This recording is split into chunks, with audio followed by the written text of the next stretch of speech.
Really for nothing. When you compare that to the one that I got, which I thought I didn't hit him. I didn't elbow him. I might have touched him, but I don't think he deserved the flagrant. I mean, if you're going to compare those two, those are tough plays, and I just thought, should have been a flagrant too. So welcome back to The Jump. I'm Rachel Nichols, still joined by Matt Barnes, Paul Pierce. And guys, that was Joel Embiid talking about LeBron's hard foul on him last night in comparison to his foul on Anthony Davis.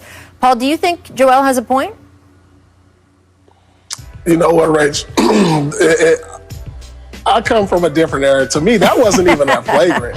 I mean, I thought LeBron really put his arms out to prevent him from getting dunked on. It wasn't like, I thought Joel just kind of fell bad. And since he fell right on his back, it made it look worse than it really was. So in my eyes, in my era, that's not even a flagrant. And so I don't know, but it's a different league today. And, if you fall hard or you yell or you put your hand over your eye, it's a flagrant these days. No, I completely agree, and I've had my fair share of flagrants and flagrant twos. And to me, when you guys said hard foul, I didn't even think it was a hard foul. I think the situation was that Embiid was just off balance, and like I said, LeBron didn't do a full push motion. He just put his hands out to kind of embrace himself because he knew he was about to get dunked on, but Embiid was off balance. So, a flagrant foul in today's game, I understand, but definitely not a flagrant two by any means. Yeah, it's interesting. Doc Rivers, your old coach, Paul, agreed with you. He said, first of all, LeBron is not a dirty player, according to Doc. And he also said it was just a physical play. Doc said they had to call it a flagrant. But he said all the flagrants tonight, and that includes Embiid's, by the way.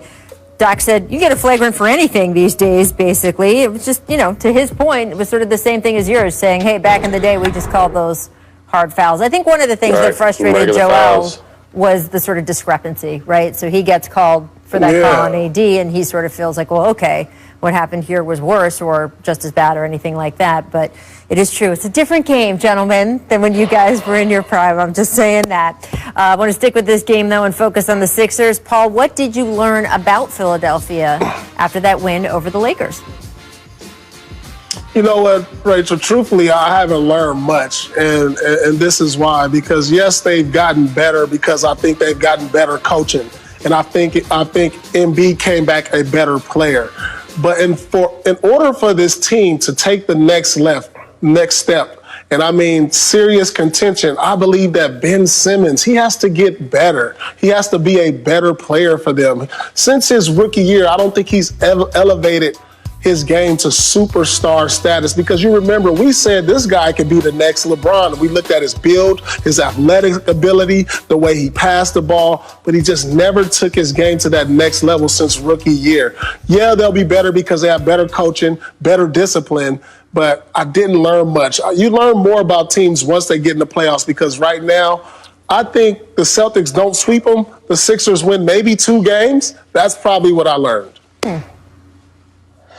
Still early in the season, so it's hard to really tell, what a team is about. What I do love is I feel like Doc has empowered these guys and have them believing in themselves. And I agree with Paul to an extent. I think, we haven't seen the jump from Ben that we thought we were going to see after his, first couple great seasons. But we see Embiid playing at an all-star level. Ben Simmons is right around that triple-double. But to me, if Tobias Harris can be this consistent guy that he's been of late, he had a great season with Doc in L.A., and now he's out there playing very confident, and they always needed someone to fill that Jimmy Butler role. Although Jimmy wasn't there long, he was the guy down the stretch that made plays for everyone else and hit big shots. And Tobias is that talented, and he's the highest paid player on that team. So Tobias has had a great season. I think Doc has empowered him, and if he could be their go-to guy at the end to be able to hit big shots, I think Philly's going to be all right. Yeah, I mean, that is a huge difference for them. And what Doc has done is kind of doubled down on what he thinks his guys are good at. So he has definitely told Joel, we're giving you the keys. You are going to be the main guy our franchise is built around. But he has also said to Ben, I'm not going to try to turn you into something you're not. He's really emphasized what Ben's strengths are. Ben is great around the basket. And defensively, man, if you took him off this team, They would be an entire different defensive presence. So what Doc is trying to do is say, hey, do what you're good at. Do that to the best of your ability. We won't try to ask you to do too many other things. And Tobias's game picking back up obviously helps him with that. I'm interested in this Philly team, but the East, man, the East is hopping. The Nets going on, the Bucks still presence, right? Mm-hmm. Obviously, Celtics want to make a statement, Philadelphia, and then you've got the defending Eastern Conference champions, the Miami Heat, which we will get to later in the show. But right first, I want to check out Utah because, boy, they are the NBA's hottest team, people. Last night, the Jazz beat the Mavericks 116-104 without the services of Donovan Mitchell, who is in the concussion protocol. Rudy Gobert scored 29, grabbed 20 rebounds. Jordan Clarkson came off the bench to drop 31. Paul, what does this win without Donovan Mitchell tell you about how good the Jazz can be? Well, this tells me that they're a very well-coached and disciplined team. You know, they can play with or without their star. Utah, what more can you say about them? They're going to be in the mix every year, but there's just something they're missing. You know, when I want to put them up there in the ranks of playing the Los Angeles Lakers possibly to a 7-game, or even, you know, pushing the Denver Nuggets again this year. It's just something I feel like they're missing, but they're having a great year. Maybe they learned from the series last year and they're building on that. But this tells me they're well coached, man. And I love Snyder over there. He's doing an excellent job, you know, through all the protocols, through all missing their stars. Yep. You know, Rudy Gobert, it seems like he's motivated after Shaq called him out. And so I really like this team moving forward. I agree with Paul. I think they're a great coach team. They remind me of, you know, an up-and-coming San Antonio team, although they don't have the star assets, but like I said, well-coached, good organization, and it's a system where you can plug players in and out. Obviously, I don't think they can consistently win without their best player, but they do have some talent out there, and I agree with Paul. I really feel like they're that one piece away, and I think, Rachel, we talked earlier in the week about this. If they stay on this pace with 2 or 3, you know, at the trade deadline, do they try to go after someone like a Zach LaVine or possibly a Bradley Beal? And I feel like either one of those players would definitely put them over the hump, because I really feel like they need that one more consistent score that's going to be in that 20 to 25 point a game range for them to make real noise in the Western Conference. And Matt, I know that there's been some pushback from Jazz fans going, well, what about Jordan Clarkson, man? And he is certainly, I think, the leading candidate right now for Sixth Man of the Year. But that's different from what you're talking about, right? Yeah, great 6-man. You know, you need a starter that's going to fill that role. Jordan Clarkson's been playing his heart out this season. It looked like he really found a home. They rewarded him for his play, so I'm really happy with him. So you want Jordan Clarkson and Mike Conley to be those 3rd and 4th options, but you need that consistent second option, because I don't see you getting 29 and 20 every night from big fella. Well, of course, getting Donovan Mitchell back will help with all of that for sure. All right, guys, here's what the Jump recommends for today. Our draft analyst, Mike Schmitz, breaking down the G League's plans to develop top prospects. He's going to join us in our next segment to elaborate. Welcome back to the Jump. You know, we just heard from Wizards coach Scott Brooks. We heard from Woj in our last segment. But now I want to bring in Matt Barnes and Paul Pierce, former Wizard Paul Pierce, I should point out, to get the players' perspective on all this. Paul, what can the Wizards do to make Beal happy at this point? Because he appears to still be interested. He got up there again last night and said, I want to set things right and stay with this team and be with this team in this way. Let me tell you something, Rach. I was in the same circumstance in my 9th year, and Bill, I believe, is in his 9th year. He wants to be recognized as one of the game's best players, and, you know, you don't get that same recognition when you're on a losing team. And so I really clearly understand this frustration, but I think they have to play out the year, you know, and then after the year, reevaluate things, because that's the same thing that happened to me. I was at the boiling point where I was ready to get traded if we didn't do anything. Then here comes Kevin and Ray in my next year. So I'm not sure if they're capable of doing that, you know, bringing in those type of players the following year. But I truly understand his frustrations. And if they can't do anything by the summer, I would really suggest trying to trade them and get younger assets and give Bill at least an opportunity to be recognized as one of the game's best players on a contender.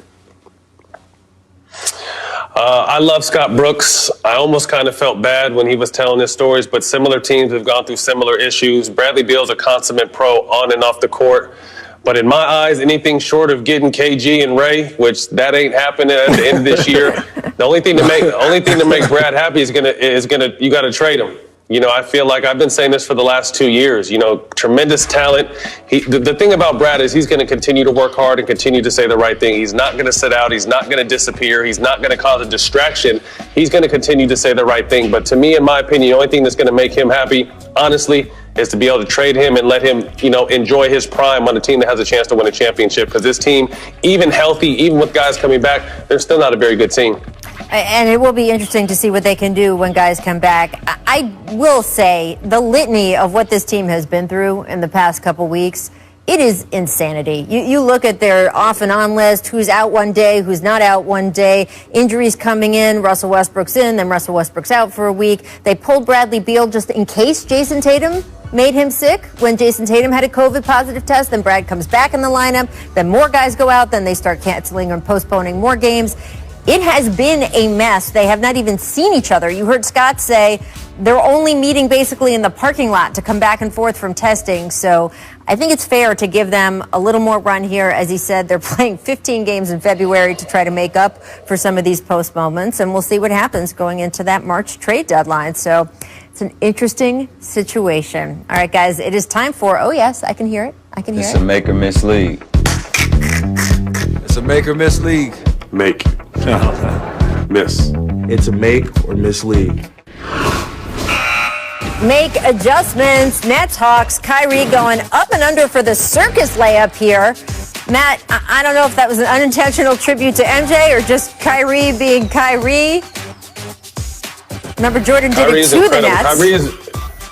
Nets. Kyrie is one of the best finishers in the game, either hand.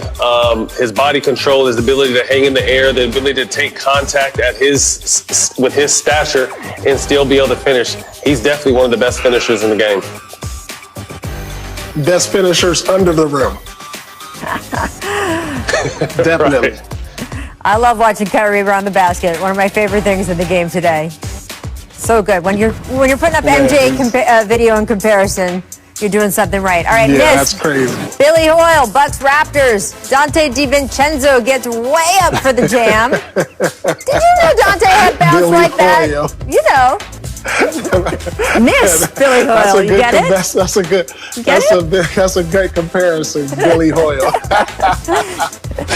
Wow, a lot of kids don't even know who that is. Come on now, who's Billy Hoyle? As Bomani Jones calls him. Go ahead, guys. The lane opened up so wide, I was just glad he finished it. Sometimes when you get those wide open lanes and you're not accustomed to dunking, something ends up coming to bite your ankle or you try to dunk it too hard, but luckily he finished. Bomani Jones, one of his favorite players, he says, I love white Dante. There you go. All right, make cookies. Crunch time in San Antonio. DeJounte Murray picking Kemba's pocket, and then runs down for the slam. Oh, man. Matt, Kemba's still trying to get his rhythm. He is, right? I mean, he's only been back a few games. You're not going to see that probably the rest of his career with the clock winding down, with a chance to put the game on ice or tie the game. I mean, you're not going to see that much from Kemba Walker probably the rest of his career. And you have to remember, DeJounte Murray's a great young talent. Yeah. Got a chance to see him in Seattle when he was in high school playing against Jamal Crawford, and he blew me away. So it's no surprise that he's continuing to elevate his game in the league. It is amazing.